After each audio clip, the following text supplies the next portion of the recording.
everyone, welcome back. Or if you're new, welcome. I'm Erin and I'm glad that you've joined me today. I'm going to be doing a baking for beginners video today, and if you're new to my channel and have never seen my baking for beginners series before, I will link my playlist for you, but I basically try to create recipes that aren't too difficult, that are for beginners like me, so that you can learn along with me. So today I've decided to make apple crisp because I love apple crisp, especially in the fall. So I thought it was an appropriate recipe to make, but also one that a lot of people might like to learn how to make. There are many different recipes for apple crisp, but I've chosen a Betty Crocker recipe today because it says it's easy apple crisp, which is what we're going for. So you're going to need 4 medium cooking apples. I've gone with Granny Smith and Macintosh for the different flavors, and they said 4 cups, but I didn't know how many, 4 medium, 4 cups is what you're aiming for once it's cut up. So I got some extras just in case, but that's what you're going to need, as well as a 1/4 cup of firmly packed brown sugar, a 1/2 teaspoon of ground cinnamon, a 1/4 cup water, 2/3 cup of granulated sugar, and 1/2 cup or 1 stick of margarine or butter, soft enough to spread, which is why I've taken it out so that it can start softening. You're also going to need 2 mixing bowls, a medium and a smaller one. So the first thing that we need to do is preheat our oven to 375 degrees Fahrenheit. I did forget to say that you'll want a baking pan to put everything in. It didn't say a size, so I'm just guessing. I would also recommend a peeler for the apples. If you have a corer, even better, but I'm just going to cut them and peel them. It does say you can leave the peels on, but I'm opting not to for this one. Now that I've preheated the oven, I'm going to cut the apples. It says to cut them into 4 sections and then, get rid of the core and all of that. So I'm gonna do all of those steps right now. I'm going to cut it into 4 sections, make sure I don't have the core, peel it, and then measure out 4 cups. And I'm gonna alternate Macintosh and Granny Smith.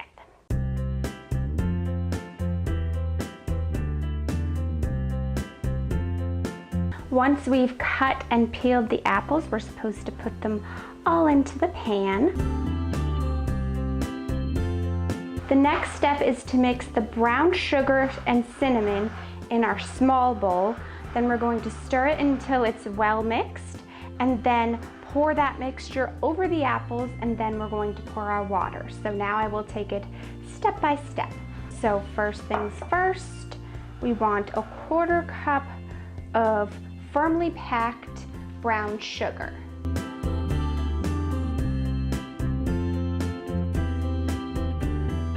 Then we want 1/2 teaspoon of the ground cinnamon.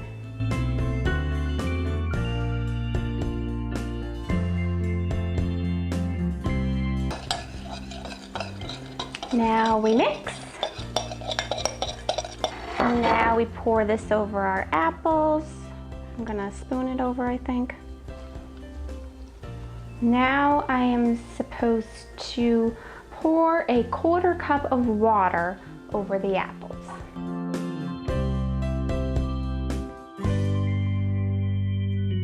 So now we're going to put that aside, and next we're mixing our flour, granulated sugar, and margarine.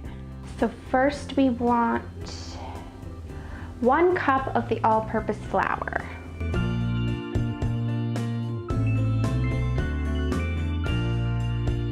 Two-thirds cup of granulated sugar. I do not have a 2/3 cup or a 1/3 cup measuring cup, so I'm trying to do the math to figure this out. So I'm just going to have to use a liquid measuring cup and hope for the best.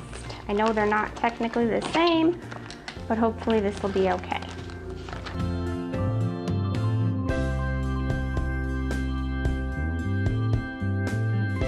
Then the last step is to put in the butter, and it should be mighty soft enough by now.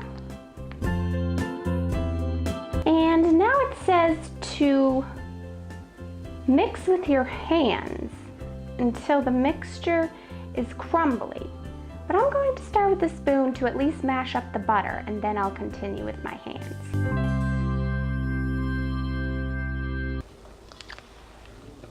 Yuck. I don't know why it says use your hands. Mix until the mixture is crumbly.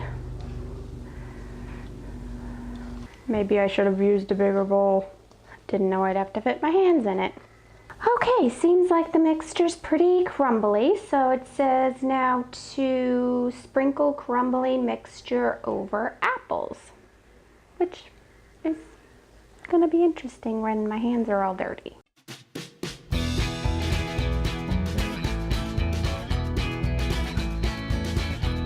So that seems that is all there is to it.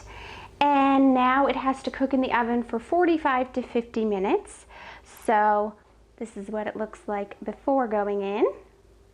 So I will be back in a little while once it's cooked. It will only be a matter of seconds for you, but at that point I will give it a taste and see how it goes. Hopefully it turns out well, because if so, this is a very simple, easy recipe. I'm used to, when I've made apple crisp in the past, it having kind of a putting oatmeal on for the crunch, or oats, and this doesn't have any of that, so I'm curious how the crisp part is going to come out.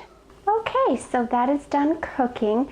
It did say to let it sit and cool for about 10 minutes, so I've let it sit and cool a bit longer. Let's get to tasting this, but first I just wanted to show you the finished product. I'm hoping it's browned enough on top, but I'm going to cut a little piece, and if it's not too hot, I'm going to taste it for you.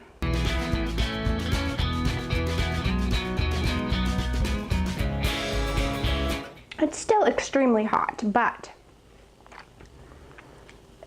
not the same as other recipes I've had. Not quite as sweet, and I do miss that really crunchy crunch that you get with the oatmeal or oats recipes.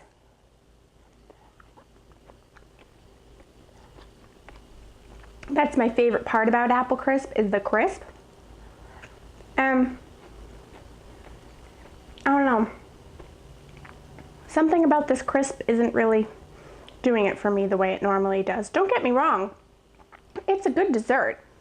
I'm happy with the way it came out. It's just not the traditional apple crisp that I'm used to.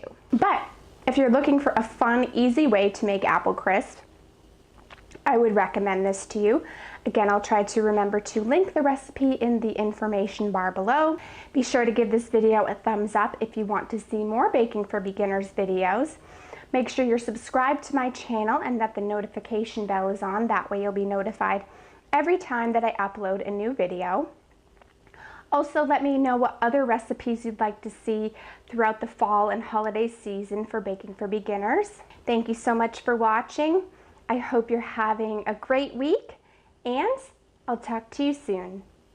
Bye!